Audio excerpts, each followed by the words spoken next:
What's going on, guys, and welcome back to another episode of Watch It in Action. I'm BouseFeenux, and today we're going to be taking a look at this brand spanking new weapon, the Zhuge, the Zhuge. Anyway, regardless of how it's pronounced, this weapon is the second ever primary crossbow to be released in Warframe. It features high puncture damage, decent crit, and a whopping 100% status chance with the right build. I was very excited about this weapon, and if you're comparing it to the Attica, you'll notice that the Zhuge has lower base damage overall, but the same critical chance and far higher status chance, making a crit status hybrid build totally viable, as you're seeing here. The Zhuge also features a higher magazine size as well. I was pretty excited when I got the email that this weapon had been released, but in terms of feel, I was really disappointed. I honestly feel like I'm just using a reskinned Attica with a higher status chance.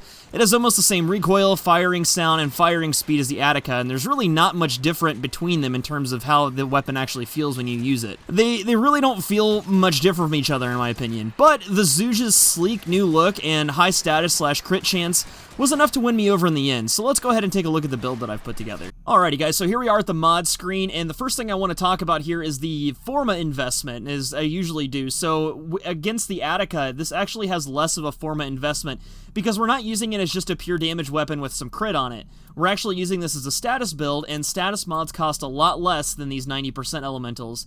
This build is almost exactly the same as my Attica build, except for instead of using 90% elementals, I'm using dual stat mods here. But let's talk about the build real quick.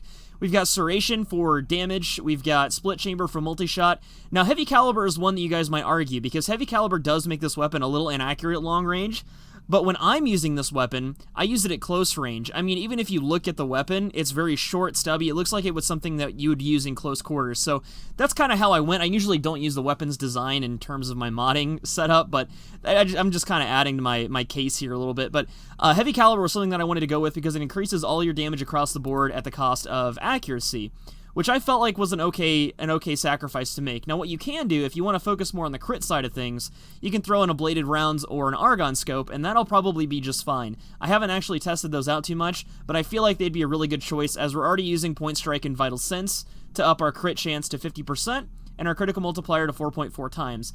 That's actually pretty viable. You're going to get crits quite often with this build here, so I had no problem going ahead and throwing on those crit mods, because I felt like they were a better choice than just using some other damage mods or elementals or whatever. I felt like the crit was more viable there, and we had that 20% base crit chance, so I figured why not make use of it. As for the 60% elemental mods, I'm just using a corrosive and heat combination. You can use anything you want, and with this being a status weapon, it's going to be awesome, because you can use, the weapon does mainly puncture damage, which is really bad against shields, right? But with 99.9% status chance, you can throw on a magnetic build and shields become no problem, because you're going to be taking out their shields pretty much instantaneously. So magnetic, toxin, whatever for your corpus, corrosive and heat for the void against those ancients, a lot of the armor targets, yada yada. Gas against infested. You know, the sky's the limit. You can use any pretty much elemental combination you want. I just recommend that you use these 60% elemental mods, because we do get this 99.9%. You can get it to 100% with an extra status mod, but honestly I didn't have any room for it. You could take off the Heavy Caliber if you wanted to. There's a lot of things you can fit in this Heavy Caliber spot. You can even use a Shred if you want to. It increases the fire rate, but this weapon has incredible recoil, and that's one of the reasons that I also went with the Heavy Caliber too, is because the recoil for this thing is so high that using it at long range is really hard to do anyway, especially if you're trying to rapid fire it. So this is the build that I went with, guys. Taking a look at the stats here, we already kind of saw some of these a little bit. We got the crit chance of 50%, the 99.9% status chance, and then as I said here, most of our damage is going to be in puncture. That's our physical damage type, and then we have our elementals down here. Scales pretty well with element.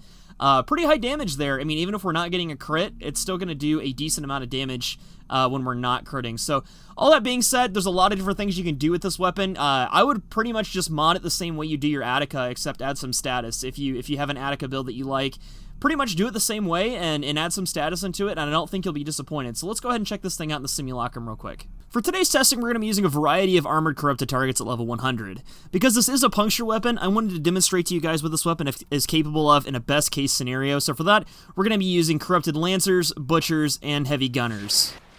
Alright, so we have our best case scenario targets set up here, and I want you guys to notice how with the status combos we're using, they're sort of multiplying our damage against these guys. You can tell that those corrosive procs and those puncture procs are really working to bring down their armor, because in the beginning, in the first couple shots against those corrupted gunners, we're not doing a whole lot of damage to them, but as we continue to fire on them and stack those status procs, we're going to start doing exponentially more damage, which is really, really nice, especially into late game, and that's one of the reasons I like status so much, is because of its utility. There's a bunch of different utilities, like if you're using a blast proc, all these enemies would be knocked down in an area around the target that you're shooting, which is really nice, good crowd control, especially for late game when it's really, really hard to kill stuff. And eventually, guys, you're going to get to a point where you're not going to be able to kill anything, because the way that enemies scale and level in this game, especially into really, really, like, long endless missions, if you're standing there for a long time, they're going to scale really high, and you're pretty much not going to be able to kill anything no matter what you're using. You're just going to have to crowd control things. So this weapon is going to be able to handle pretty much any situation you put it in. It's a really solid crossbow. I like it a lot. Like I said earlier, it feels just like an Attica.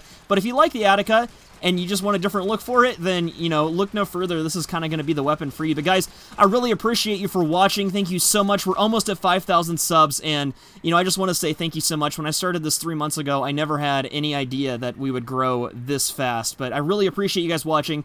If you really want to support the channel and you really want to help me out, here's what you can do. Check out my Game Wisp down below.